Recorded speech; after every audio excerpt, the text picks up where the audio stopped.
Hey, welcome back. Simon Lees here again.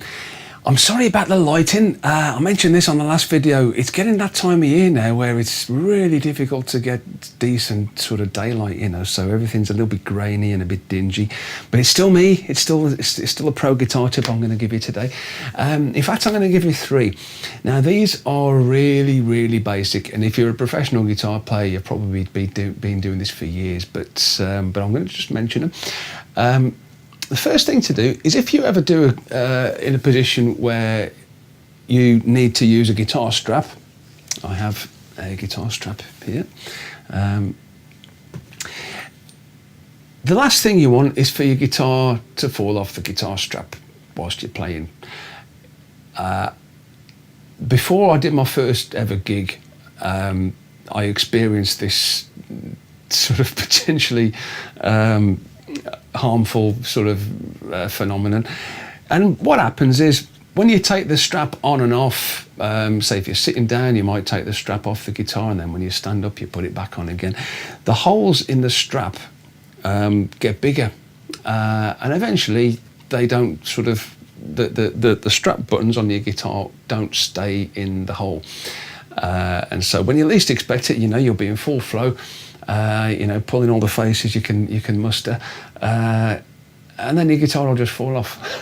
And it's most embarrassing. So I made sure that before I did my first gig, I'd got strap locks, and the strap lock is one of these things.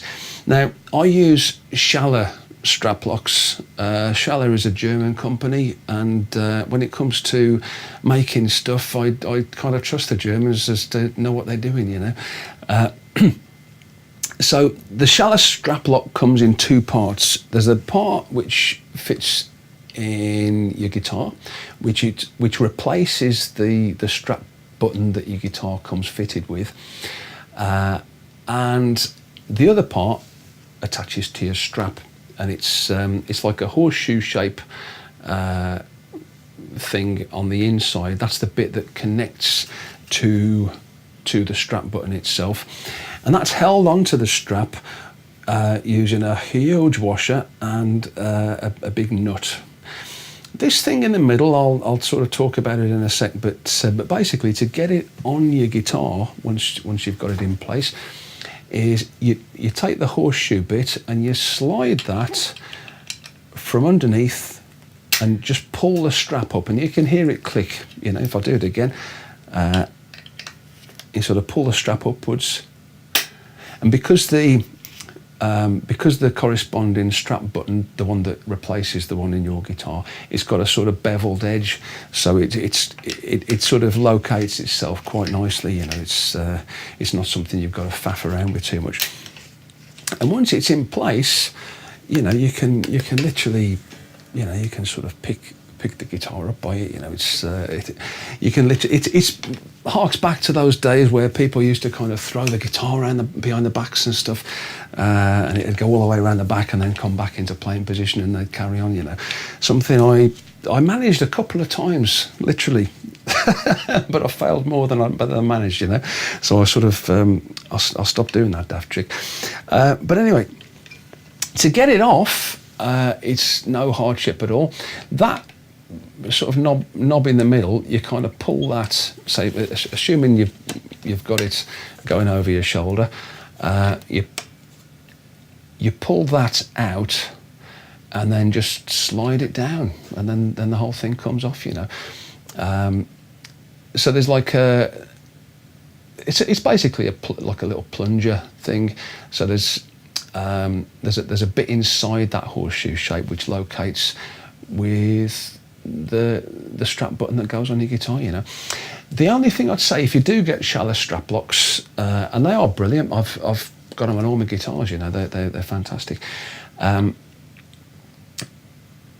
because of the recess inside the strap lock, which that plunger thing locates into, the screw that you screw it into the guitar with ends up going deeper than the original strap button did.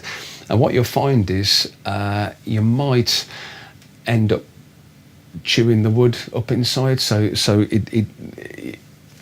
before it's kind of fully home, you might find you've kind of stripped the threads if you're not careful. If that happens, then your best bet is to get a block of hardwood from somewhere, just a bit of an offcut, chip a few bits off, use a bit of PVA glue and fill the hole again, and then when you put the screw back in, then hopefully it'll work. Anyway, so that's one top tip. Another top tip is once you've got your strap on your guitar, it's what to do with your lead. Now, you've probably seen loads of guitarists doing this, if you haven't already done it yourself. If you just plug the lead in like that and you're walking around the stage, there's every chance at some point you're going to tread on the lead and just pull it straight out. Again, it takes a couple of seconds to realise you've done it, and a couple of seconds in a gig feels like an eternity, you know, so it sort of throws you right off your stride. So you don't want that. So instead, what you do is you take the lead, and before you put it into the socket, you pass it underneath the guitar strap over the top. And what I tend to do to make sure is I do that twice. And then once I've got it looped around the strap button, then I kind of connect it, I plug it into the socket. And if I do tread on it accidentally, then it won't just pull it out. You know, it might sort of pull it tight, and you might possibly end up with a slight kink in your lead.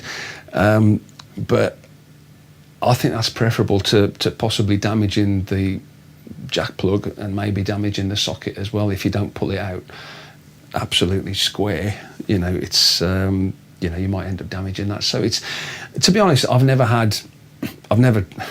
accidentally trod on it and pulled it that hard that it actually kinks the lead, you know. So you should be okay with that. Yeah, I didn't mention a third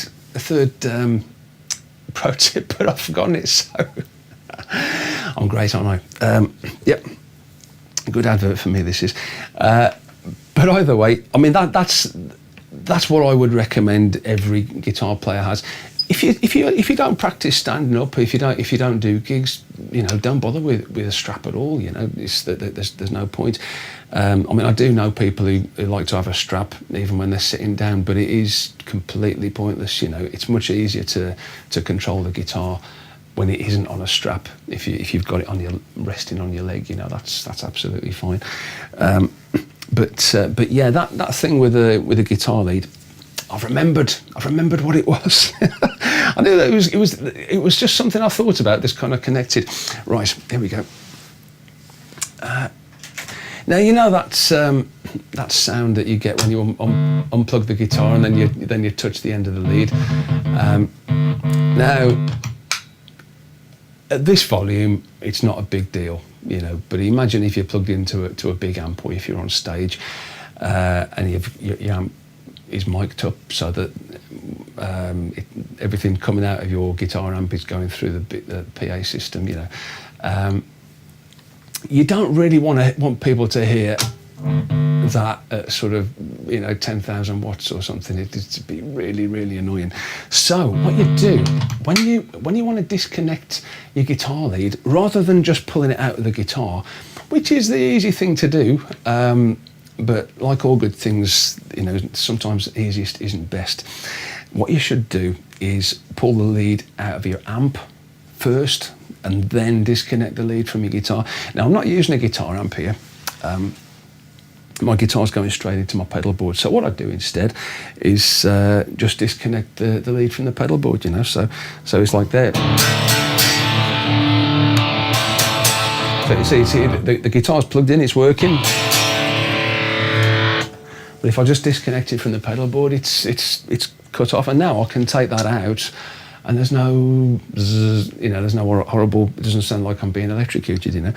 And then if I want to plug back in again, you plug the guitar in first, and then plug the lead back into the amp, you know. And so all you get, I mean, if you leave your volume on off on the guitar. That's always a good tip. So you don't suddenly get that sort of sound, you know. But yeah, that's a good sort of thing. It just makes things a little bit smoother, especially when you're at the setting up stage at a gig, which can be quite stressful.